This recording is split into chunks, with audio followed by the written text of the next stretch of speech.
notice of motion that, under the provisions of Standing Order number 62 of the Nyamira County Assembly, Standing Orders, I, Josia Mangera, duly elected member of the County Assembly of Nyamira, representing Esise Ward, propose to move a motion for the removal of the Governor, His Excellency Nyaribo, from office of the County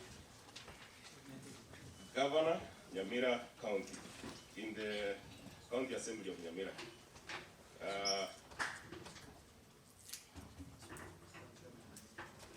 The county government of Nyamira. The motion detailing the grounds and the particulars is hereby attached.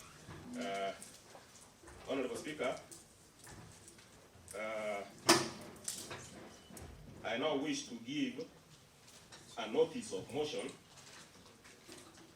to consider, debate and approve a motion for removal of the Governor, His Excellency Nyaribo, from office of County Governor, Nyamira County, pursuant to Article 181, 1A, B, and C of the Constitution of Kenya, 2010, Section 33 of the County Government Act, 2012, and the Nyamira Standing Orders, number 62.